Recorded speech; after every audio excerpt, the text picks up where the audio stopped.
Welcome to KEXP for this special live on KEXP at home session. This is my first one doing one of these. My name is Alex, host of Pacific Notions. Airs Sunday morning, 6 to 9 a.m. It's a 3-hour showcase of ambient and neoclassical music and other cinematic sounds. And today I'm incredibly thrilled to be joined by Rob and Michael of Balmorhea. Guys, thank you so much for joining me today. Our pleasure, Alex. Thanks for having us. Good to see you. So you guys just released your new 7th album. It's titled The Wind.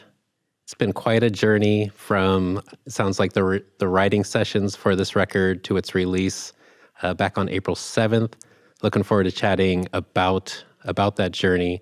But before we get into these performances that you guys wonderfully, generously did for KEXP, hoping you can talk a little bit about where they were recorded and who is joining you for the performances.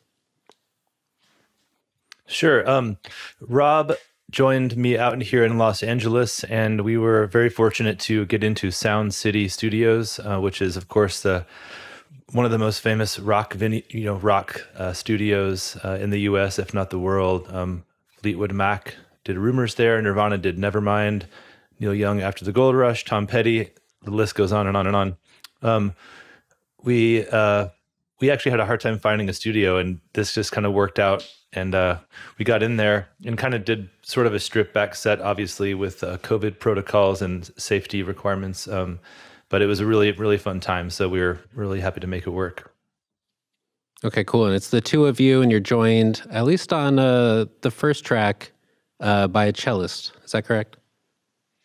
That's right. Yeah, we were really lucky to be able to play with a cellist named Ben Lash, who's based there in LA.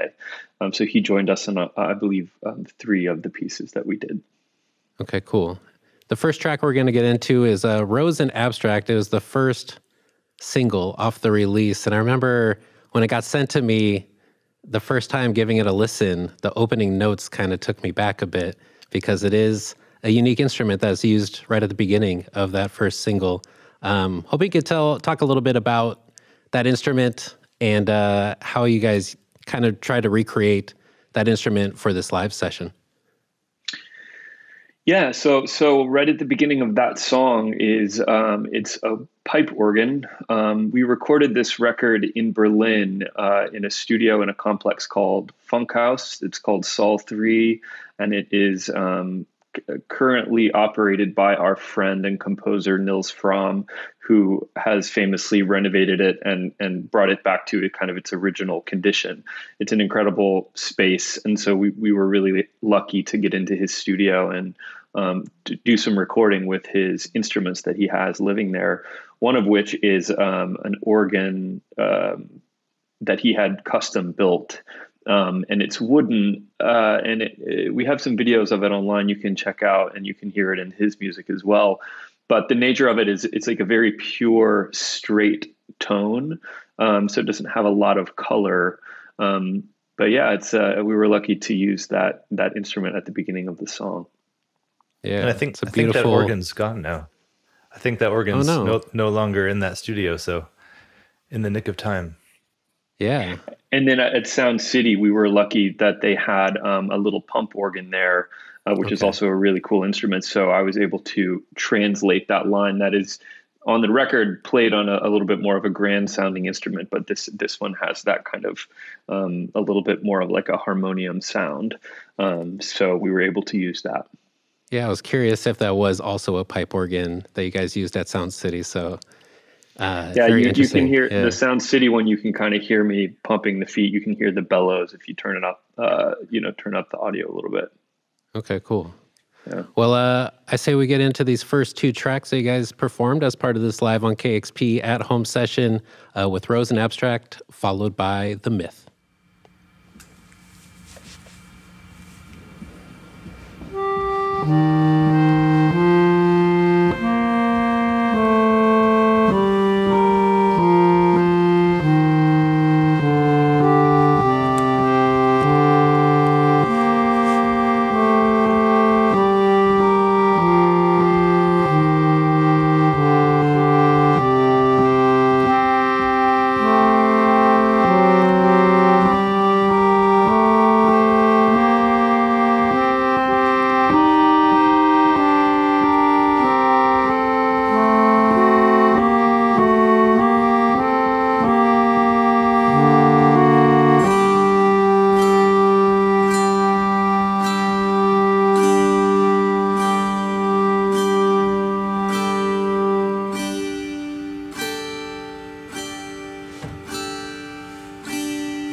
So welcome back. You just heard The Myth as well as Rose in Abstract, performed by Balmorhea, the two early singles off their new album, The Wind, that just came out early April on Deutsche Grammophon Records, the first record that you guys have put out through this legendary label.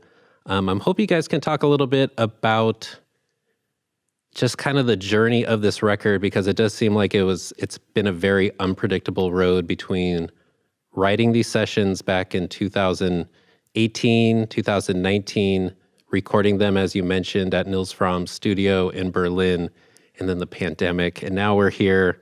It's April. This is launching in May, but it's been quite the journey. I'm just wondering if you can talk a little bit about how this record's kind of changed over time with all the different things that have come up throughout these past few years. Mm-hmm. I'll start. Maybe Rob, we can kind of tag team this. Well, I think our last record, Clear Language, came out in 2017.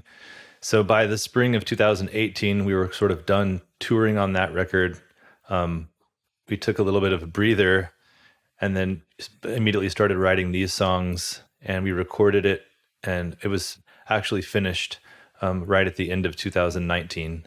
So it's kind of funny to finish it, and then 2.5 months later, the pandemic began and lockdown and COVID. And so now here we are 1.5 years later, and it's just kind of seeing the light of day, which, that's the way it happened. And we're just really happy to have it out there.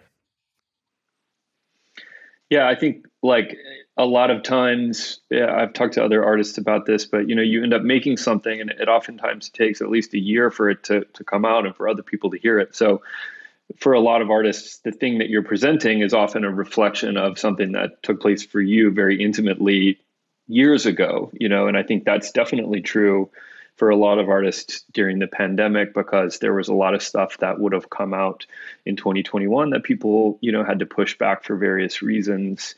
Luckily, we didn't really have to push this back too far, and we were lucky to be able to start working with Deutsche Grammophon to present this record, which we're really excited about. But yeah, it is kind of like the last few years, pre-pandemic, and now we all feel like we're in a different world. So this is very much what the, kind of last minute of that old world, was for us. So yeah, it's interesting as far as just having this record completed 2019 and how everything has changed since then. I'm curious, was this record, when you guys were going into writing the music that would become part of The Wind, was the relationship with Deutsche Grammophon already in place, or did that kind of come after you guys had decided to pare things back to you two guys, the core founding duo of Balmorhea? I'm curious what kind of came first as far as the relationship with the label. Was that already in place and kind of helped influence the direction of the record in any way? Funnily not. The relationship with the label wasn't in place at all. We already had written all the music and already planned to be in Berlin, and all of our previous records were on Western Vinyl, a great label. And we decided we wanted to try a different avenue to release our music, a different territory as our home base. So, we were going to Berlin, and through some connections through our team and people we work with, we got an introduction to Deutsche Grammophon, and it kind of really a kismet connection in what they were looking for and what we were looking for to kind of expand our reach and get our music in front of some new ears. And I think, as far as we can tell, I think we're the first people from Texas that have ever been signed to that label, which has been continuously going since the 1890s. So it's pretty strange. Congrats on that. That's very cool. Yeah, I saw that they're the kind of like the oldest record label in the world. Yeah, I think, continuously operating at least, or that's still operating, now. Do you feel like the one thing with this record and the relationship with Deutsche Grammophon is that label is a bit more in the modern classical realm, and I think your guys' music has always kind of not been defined by specific genres. It's been a little bit of ambient, a little neoclassical, a little folk, some rock. It's it's kind of been its own thing, but this relationship seems to put you guys a little bit more in the classical realm.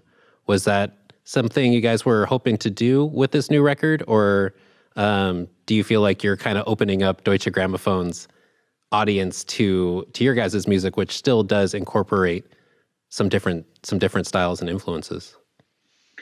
Yeah, I think it's like a little bit of both of those things. We, when we set out to make the record, we really just were focusing on, making some new music and writing.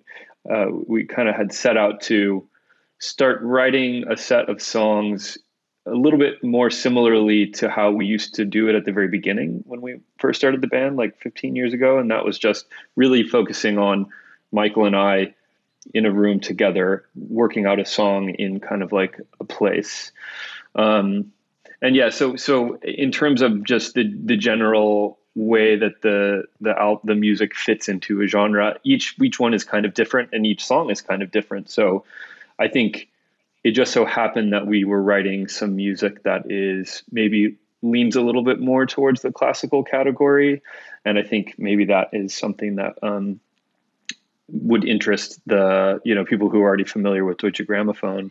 But they're also doing a lot of releases with artists that are kind of interested in blurring the lines between these different genres and categories. And that's something that not even necessarily purposefully that we have always done. And it has actually, it can be difficult for us at times, because I think, sometimes it's nice to really fit solidly into a category. And we haven't always felt super secure in our attachments to these different realms. And we're always kind of hopping back between, folk, like a folk category, and classical, post-rock, like you said. And I don't know, that's a long-winded answer to say, I think a little bit of both.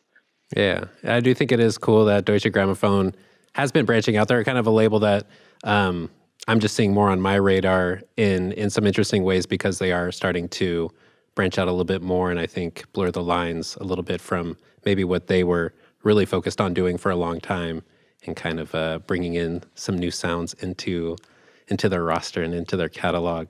I think that's a good transition to go into the next couple pieces, as they are a little bit more stripped down, and Rob, feature you on solo piano.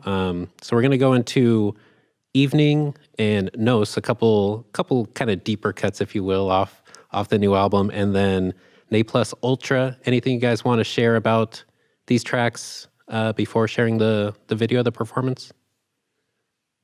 I mean, our music is primarily instrumental without lyrics, and I think for Rob and I, one of the hardest things in releasing an album and creating an album is naming the tracks. So that's kind of the last thing that happens before we have to, make the artwork and make the packaging. But I think those Evening and Nuys were two titles that remained the same from the working title of the demos to the actual album, which is kind of interesting. And then Rob, maybe you want to, yeah. The solo piano piece is just like, I don't know, I guess Evening is a song that I probably, for how short it is, worked on for like years and years, like probably 3 or 4 years, and not in a like task mastery kind of way, but it just took a really long time for that to become what it is. And then Nuys is very short. And when we went into the studio, we weren't even actually really planning on recording it or having it be a part of the album. But I just sat down on this little Zwicky piano and played the piece, and it really fit. And it's one of my favorite moments from the record. So yeah, hope you enjoy it. Yep. Okay, cool. So it's going to be Evening, and then Nuys, and then Ne Plus Ultra, performed by Balmorhea here on Live on KEXP at home.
All right, so we're back here with Balmorhea for this live on KEXP at home session. You just heard Ne Plus Ultra, preceded by Evening and Nuys, a couple of the deeper cuts on Balmorhea's new 7th album. It's titled The Wind, just came out early April.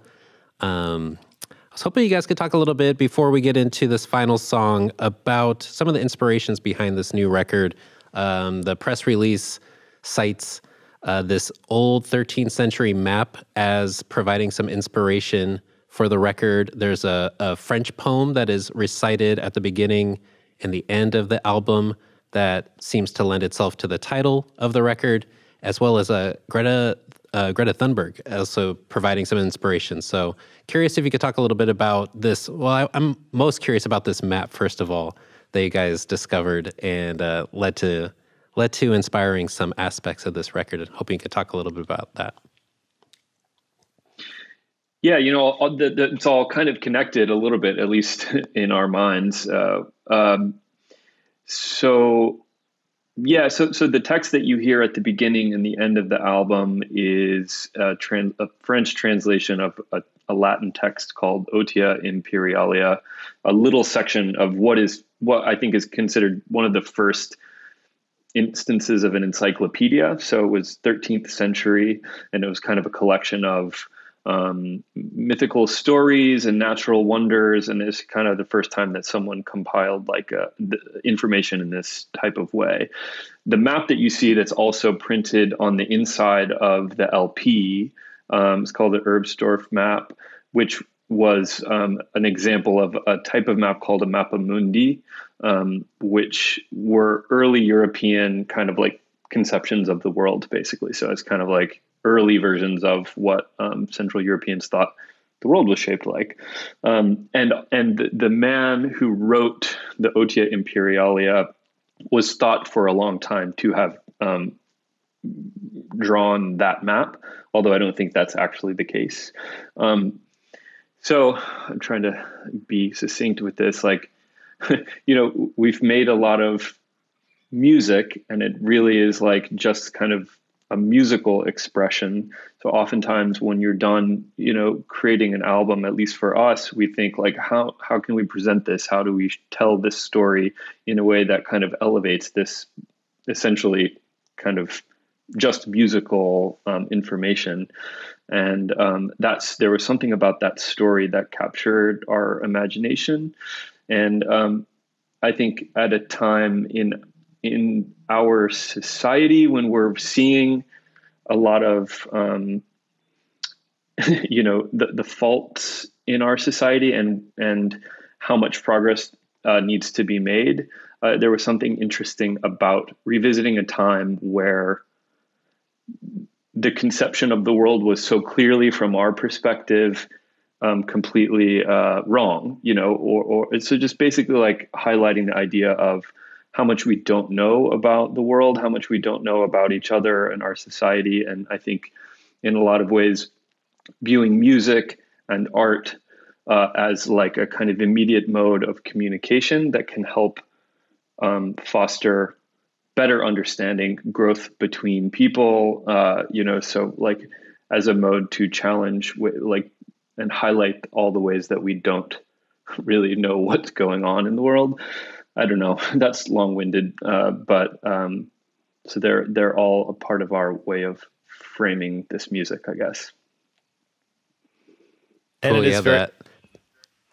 I was just going to say, it's very open to interpretation. These are kind of some things that we thought were interesting in their concept and how they relate to the music, as well with the song titles and the text that's read on as the closing and opening of the record as well. So, that's one thing we love about the music that we make, that it is kind of hard to define, which is kind of annoying, especially for people who are trying to talk about it, or, even for us to explain to someone who is not a musical person, who doesn't follow music, to what does it sound like? It's kind of hard to explain, but it's, it is very much open to, the approach and the interpretation of each listener into their own own unique perspective. Yeah, you don't need to know any of that, like convoluted backstory or thought. But if you want to, there's a lot of ideas and a lot of thought behind all of that stuff. So I guess the goal is just for the music to work, and hopefully that's, what we've made happen. But if you want to dig a little bit deeper, hopefully that it all kind of adds up to something more than the individual parts. Does seem like if you were to listen to the record at home and you got the vinyl, you can get lost in this map while listening to the record at the same time. So it provides a nice little visual accompaniment, nonetheless. Yeah. I'm hoping you guys could talk a little bit about the collaborators on the release. This record is predominantly just you two, but there are some some really talented musicians that are featured on here. The ones that stood out to me because they're on multiple tracks is Clarice Jensen and Lisa Morgenstern. Curious how you guys got connected with them and what you were seeking for them to bring to the record that would make it what it became, as far as a record that was you guys coming back to the core duo, but still welcoming in some new voices to the sound. Yeah, so all the music originally was written and arranged by Rob and myself. In a room, we'd write songs, then come together every few weeks and flesh them out. And like really, spent so much time on it. And for every song where there was an additional voice, some of the things we could play, but obviously Rob nor I played cello or a brass or a woodwind, so we would kind of arrange those pieces with another instrument, and then we got them notated. And as we were approaching the recording session, like, who are our dream people to collaborate with? And the cellist, as you mentioned, Clarice Jensen, of course, we knew her from her work with Max Richter and Johan Johansson and her own solo work. We had a few kind of overlaps in our world, and so just reached out to her, and that happened so easily, and we kind of hit it off well. So now we're all really good friends and hope to work with her again on the next one. And Lisa, we just reached out of the blue. I'd randomly heard a couple of her songs on Spotify, and the clarity and kind of the perfect pitch of her voice would just really stood out. And she happens to live in Berlin, so that really worked out. She just came over for a day. We had the sheet music, and she had rehearsed a little bit, but completely nailed it, like first try. And we did a bunch of extra takes that ended up making it on the record as well. Yeah, very cool. It was nice to see those names on the credits for the record. Couple wonderful musicians in their own right. So we're talking about The Wind. Your new 7th album just came out in April, but about to go into this final song you guys performed and recorded for this Live on KEXP at Home session. It's Remembrance, kind of an old favorite. And we're talking, it is a pretty big song in the KEXP realm, as far as being a song that was performed by you guys back at South by Southwest back in the day for KEXP, but a song that remains kind of a big favorite amongst the worldwide fans out there. Hoping to talk a little bit about where the song has become quite popular and what it means to some folks that are constantly chiming in on the comments on this song on the internet. Yeah, it's a funny story on that one. Yeah, I mean, it's like, if you do this for so long, like anybody, what we really want to do is just do only new stuff, the stuff that we're really focused on. So sometimes you kind of have to force yourself, like, what can we do that's like, let's revisit something that people may already maybe already know, and kind of maybe try to cast a new light on it. And that song is, it's very popular in Turkey, actually. There's a lot of listeners of Balmorhea there, and so we thought that people are always kind of like clamoring for us to play that song, so it was fun we actually haven't played it in a long time, except for I think we played it in Turkey like that was years ago. Last time. 2018 was the last time. Wow.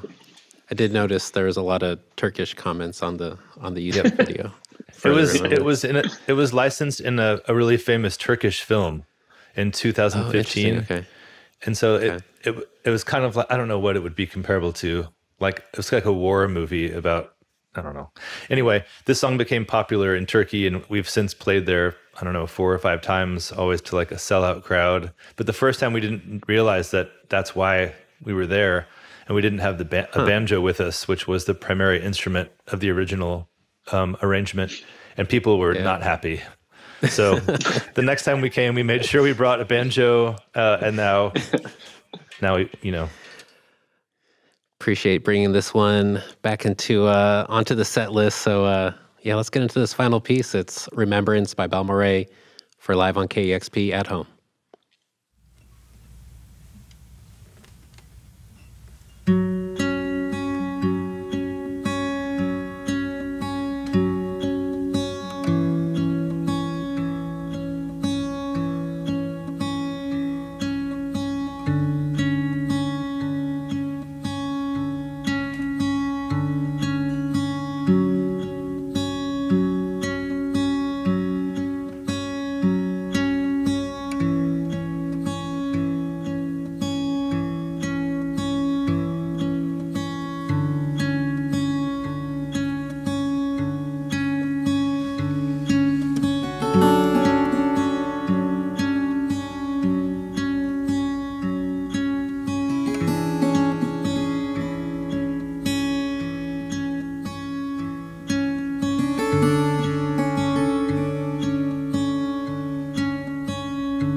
So that was Remembrance by Balmorhea for this live on KEXP at home session.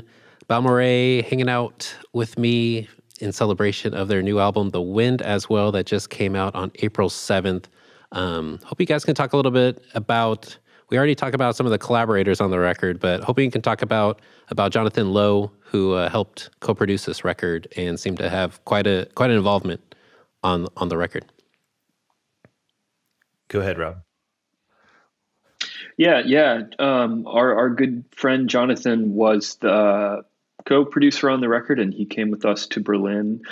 We felt really lucky to be able to work with him, and actually finished out the record in the studio that he works at, which is called Long Pond up there in Hudson, upstate New York.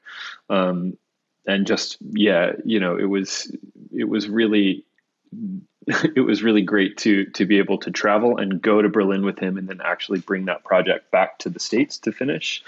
And so, we've already started thinking about our next project. Obviously, like a lot of artists, we've had a lot of time this year at home. I've had a lot of time sitting at my piano right here. So, and I know Mike has as well. So we have a lot of music that we've been working on already. And so we're looking at this fall to start recording some new music with Jonathan as well.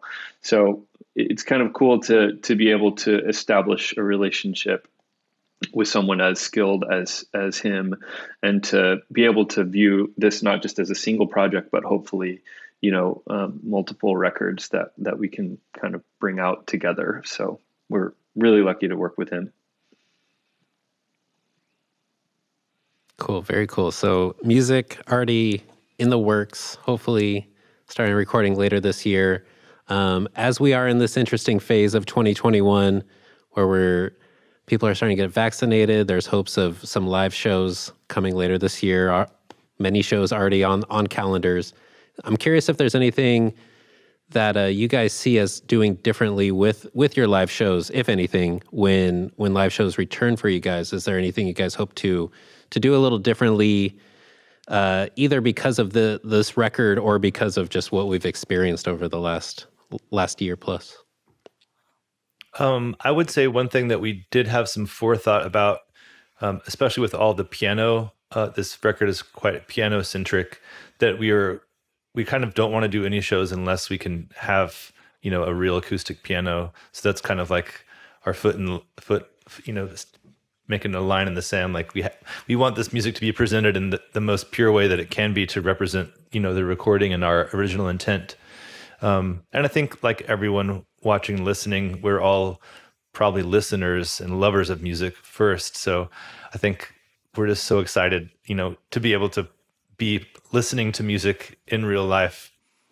So we just can't wait to get out there and, perform this music. And I think everyone's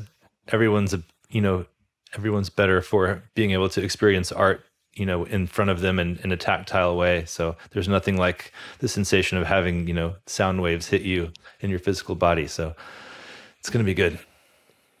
Yeah, definitely miss that.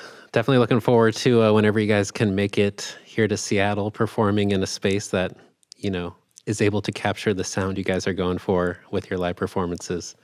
Us too. Yeah. Yeah, we're definitely kind of in that early stage, like I'm sure a lot of artists that you're talking to, thinking about when that's going to be possible. So hopefully by the fall of this year, maybe by the time this comes out, every band in the world will have already booked a lot of shows because the vaccination rate will have gone up. But yeah, hopefully by the fall, and then definitely in the spring of next year, we'll be back to Seattle. Okay, cool. Looking forward to that. You can check out your guys' new website too, balmorheamusic.com probably is where you guys will be sharing any updates with live shows. New website looks very nice as well. Oh, thanks. Thank you. Yeah. The same. So it's been Balmorhea. Yeah. Oh, I was just gonna say that we were so fortunate on this album. Everyone across, from the producer and our label to our friend Lisbeth did all the design for all the packaging and our website. And I guess it's the one good thing about a pandemic. People have a little bit more time than usual to work on things. So, yeah. Yeah, the presentation of it all, from the website to the record, Yeah, it's just top notch. So, Balmorhea, thank you so much for joining me here on this Live on KEXP at Home session. Truly appreciate it. Thank you, Alex. Thanks for having us. Thanks a lot. Cool. Thanks, guys. Discover new music at listener-powered KEXP.org.